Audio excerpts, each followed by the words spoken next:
Want to see how I make this absolute delicious Sunday roast? Then stay tuned.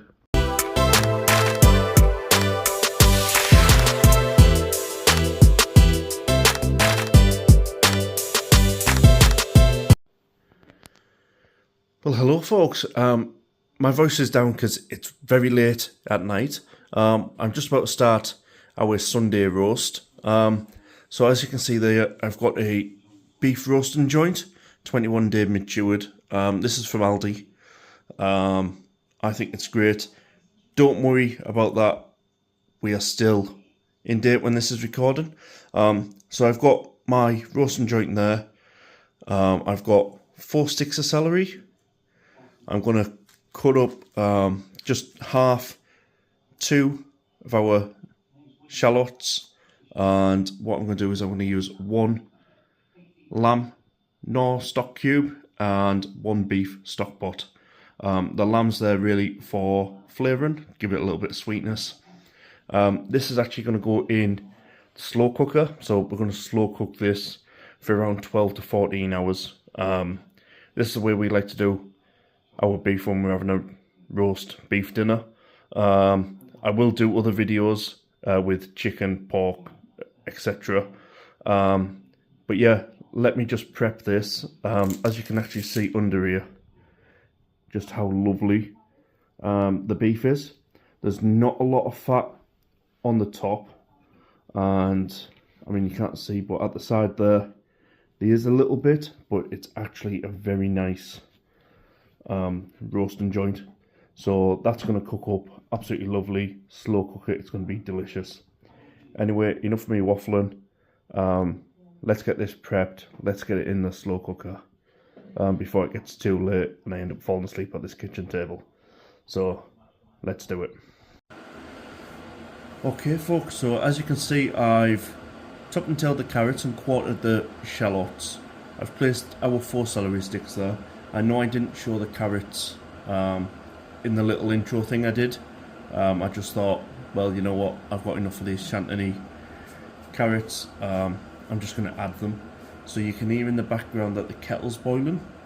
Because what we're going to do is we're going to add the beef, and then what we're going to do is we're going to add about 1.5 litre of water, hot water, along with our lamb stock cube and our beef stock pot. So what I'll do is I'll just get the beef, I'm going to pop it in here, then I'm going to add the rest of the stuff.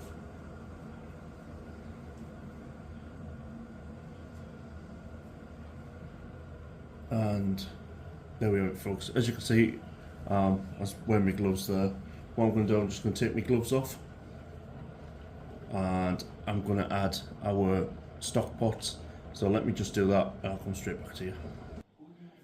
Okay folks, so I've boiled the kettle, I've put it in our jug here. Now what I'm going to do is I'm going to go in with our lamb stock cube and our beef stock pot. I'm just going to give this a good mix up before we add it in. This is nice and simple, and like I said, that beef is really rich in flavour, and the lamb's going to give it a lovely depth as well. So what I'm going to do, I'm just going to whiz this up, and I'll come back when I'm about to pour it over the beef. So I will see you in a sec. Okay folks, so I'm just going to pour the liquid, the stock now, over that beef, and oh, just look at that. Just look at it change colour immediately. Absolutely fantastic. So what this is going to do is, during the slow cooking process, is 1, it's going to keep the meat moist. So it's going to sweat in there, it's going to steam, it's going to cook, and it's going to be great.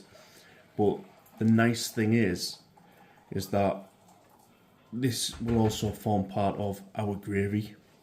So the best gravies that you can ever have is using all the juices that have come out of that meat. I'm just adding the other half of the 1.5 litre. I haven't got a jug big enough for 1.5 litres. But yeah, this is going to form the base of our gravy, and this is going to take sometime, like I said, 12 to 14 hours. We are at work tomorrow, so I'll actually do the Yorkshire puddings and things at work, and I'll bring them back and it should be ready to go. So I'll show you that as well.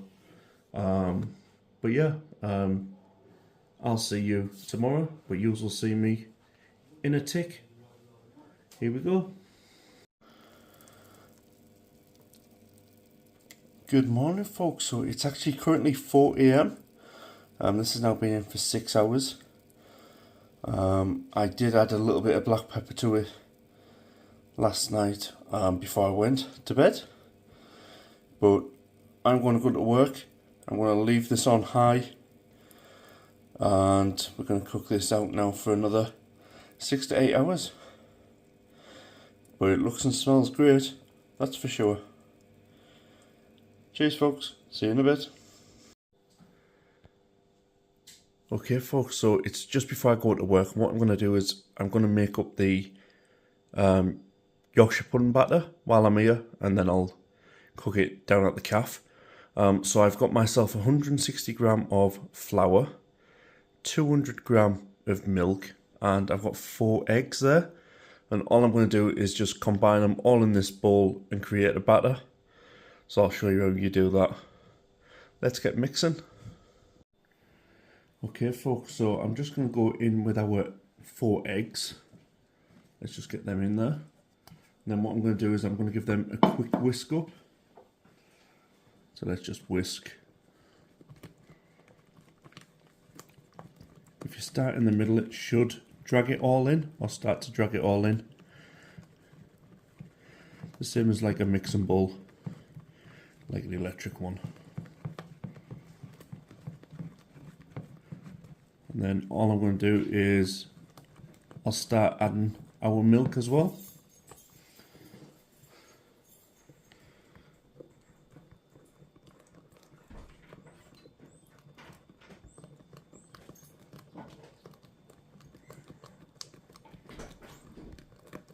Just bit by bit.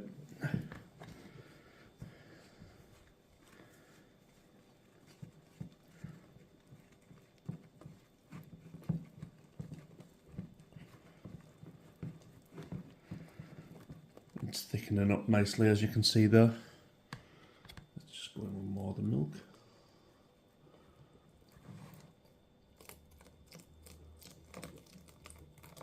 Just put the rest of that in.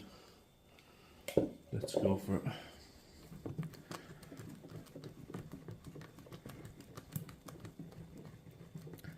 So what I'll do is I'll bring you back once I've got all of the lumps and the flour out of this. I'll show you what it looks like. See you in a sec.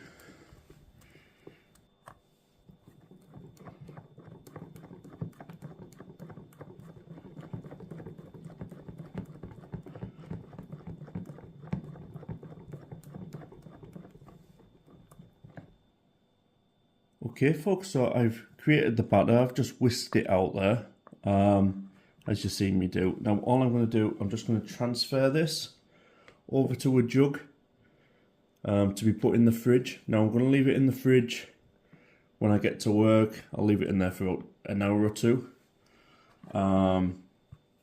before I crack on and show you the next stage of putting them in the oven. But it is nice and easy, very simple. But I will show you that when I'm at work. So I will see you in a bit.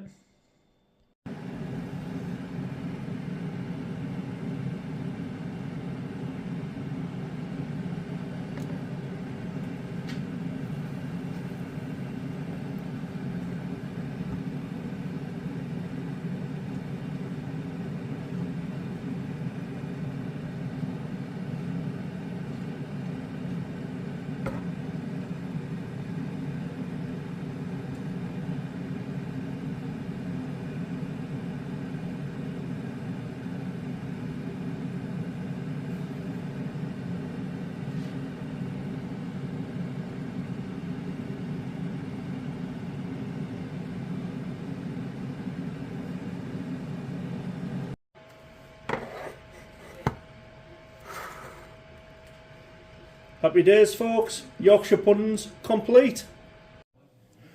Right, folks, so we're back in the kitchen and I'm going to just prep the parsnips and the chutney carrots. So I'm going to be boiling these and then giving them a honey glaze and roasting them in the oven.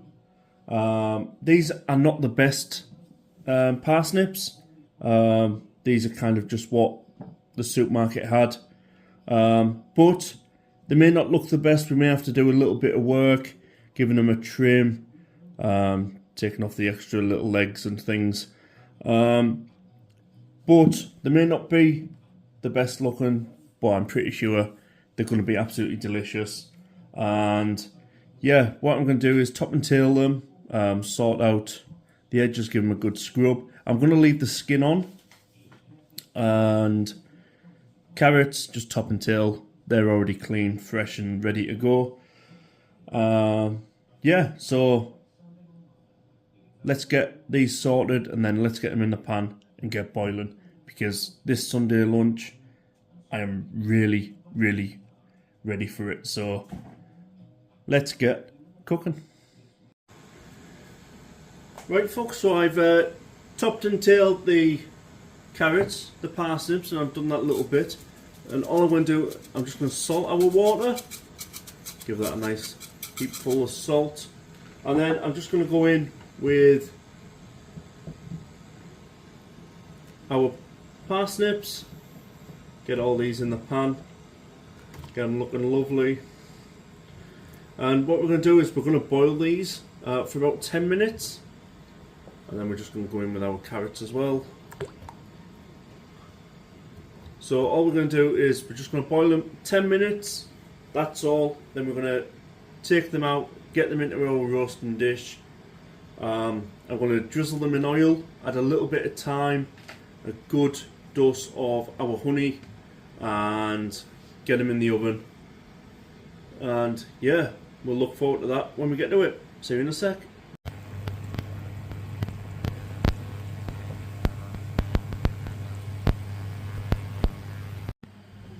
Okay, folks, so while the parsnips and the carrots are on the go, I'm just going to prep our cabbage. And all I'm going to do, I'm just going to take off just this little tip bit here. I've already removed the outer leaves, so don't worry about that. And then all I'm going to do, I'm just going to cut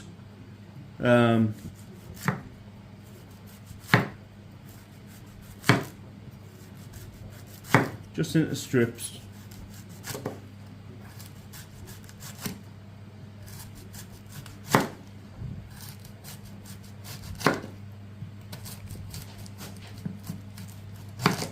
Sorry for shaking you about and all that good stuff, but you are resting on the Dino's crispy onion tin, so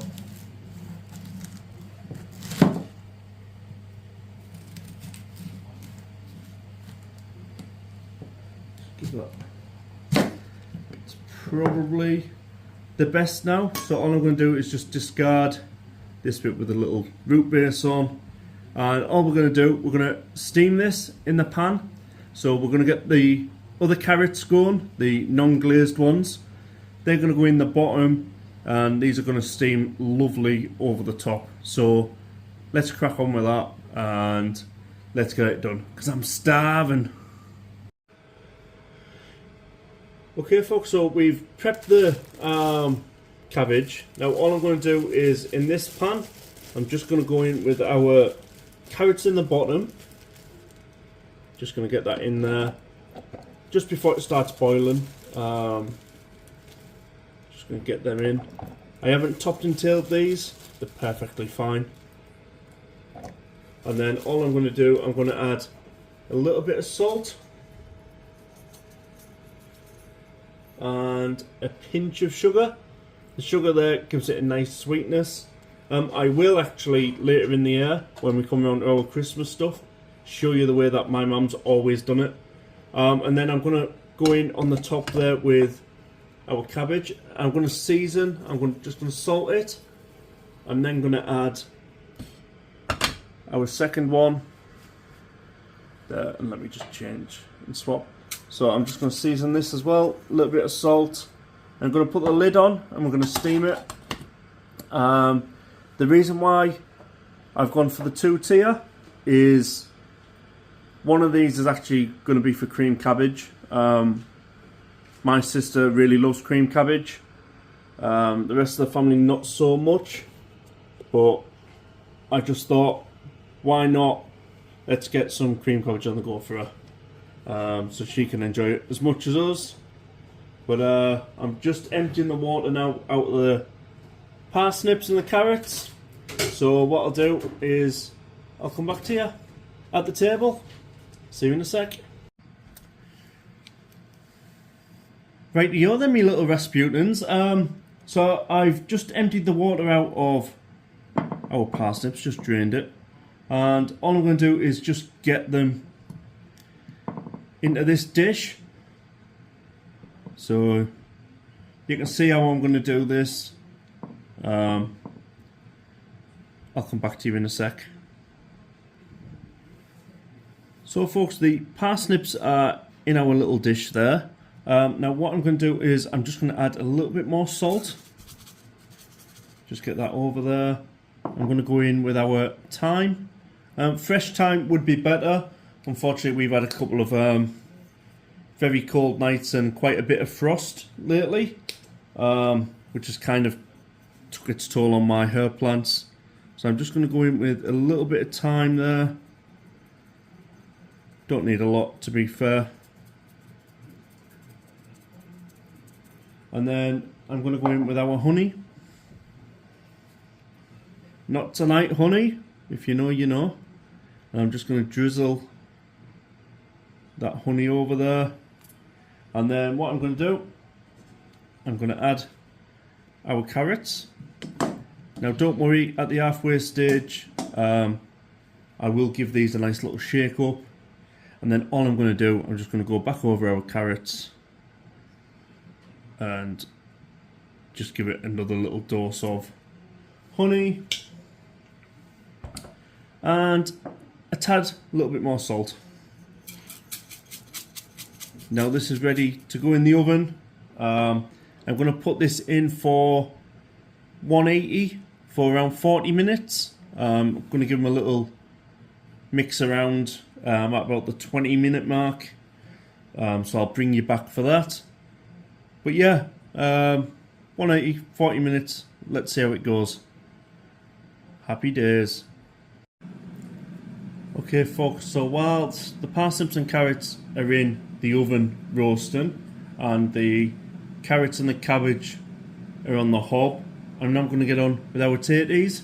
I'm going to save you watching me peel and chop these. I'm already aware that this video is going to be a rather long one. I am trying to keep it as short as I can, but there's quite a few parts to a Sunday roast. So yeah, I'm going to peel these, dice these into small cubes, get them in the pan. I'm going to cut them small because it just takes less time and a lot easier to mash. So yeah, I'll come back when these are going on the hob. See you in a sec. Okay folks, so the taties are on, and as you can see they're bubbling away in salted water.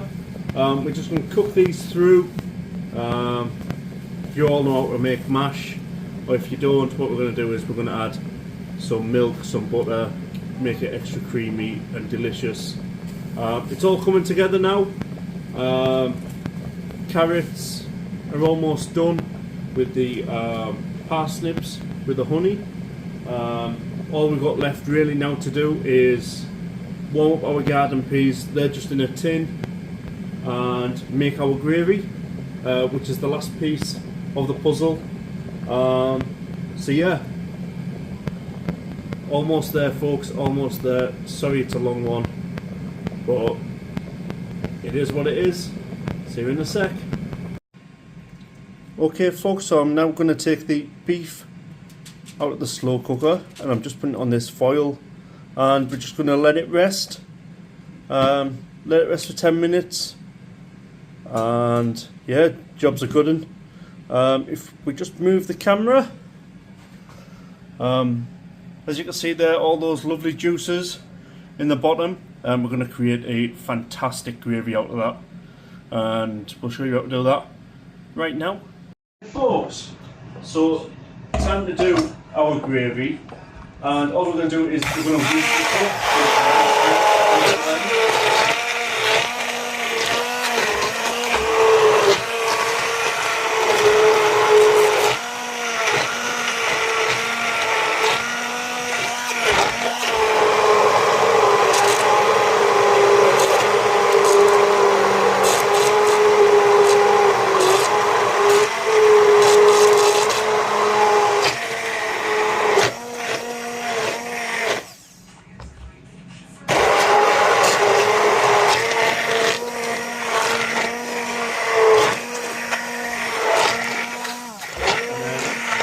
All we're going to do, folks, is I've got some lovely Bisto beef gravy granules.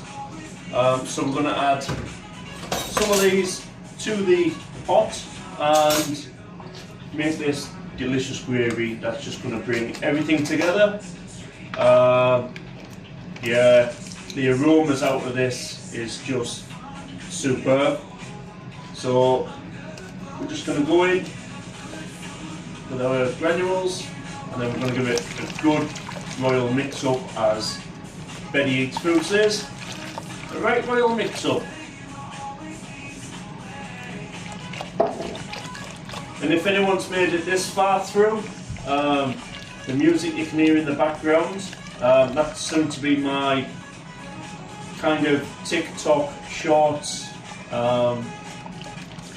music that I've created myself, so keep an eye out for that.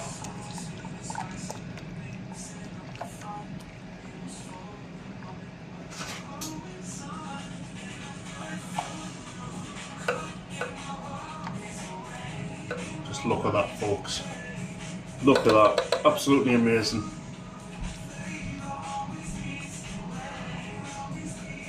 Right, folks, next up, let's get our mash done, and then let's get plated up. Okay, folks, so I'm going to make the cream sauce to go with the cabbage. I might actually have a little bit of this as well. I don't know just yet. But I'm just going to get this in a pan. Get it going. So I've put about 15 gram of butter in. I'll just turn that down a little bit. It was only on 7. Turn it down to 5. There's been a lot of cooking done on this one today. So then all I'm going to do is I'm just going to go in with around 15 gram of flour, plain flour. Just going to go in there, get this flour in. And we're going to give this a good mix up.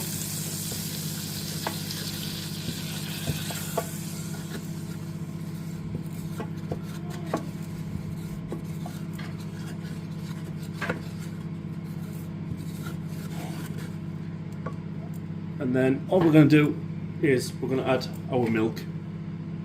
So I'm going to go for about a cup of milk. I have done a creamy tagliatelle where I put the proper portions in. Obviously this doesn't need as much, so, and all I'm going to do is just keep mixing this until all that flour's gone, the lumps have gone. Yeah, so I'll bring you back once this is thickened and we add the cabbage. See you in a sec. Okay folks, so I converted to a whisk in the end. All I'm going to do now is just go in with our cabbage. Just going to get our cabbage in there. I'll go from the whisk back to a spoon.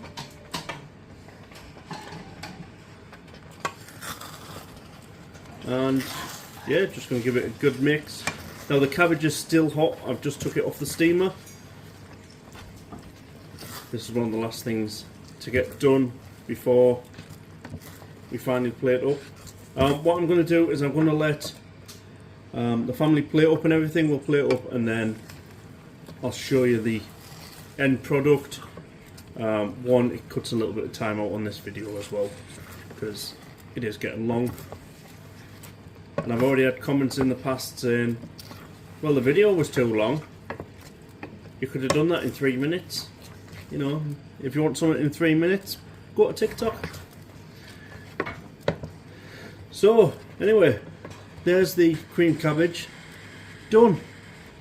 Next up, a little bit of stuffing, and then we're going to plate up.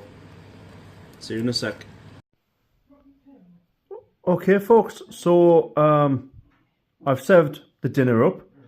As you can see there, I've got some of the beef, mushy peas, boiled carrots.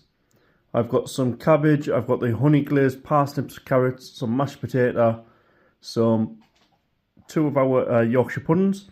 I've also took some of the cream cabbage for myself and the gravy. As you can see, it's pretty substantial, hence why this video is a little bit longer. I didn't do any stuffing in the end because I reckon I'm going to get stuffed off this anyway.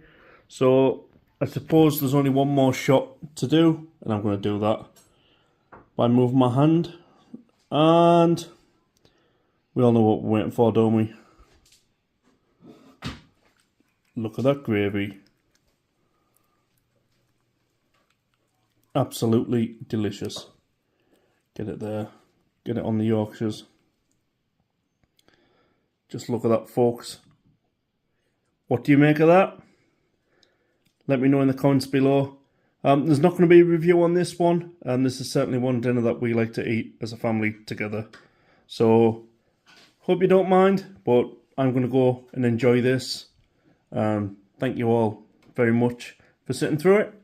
And until next time, adios.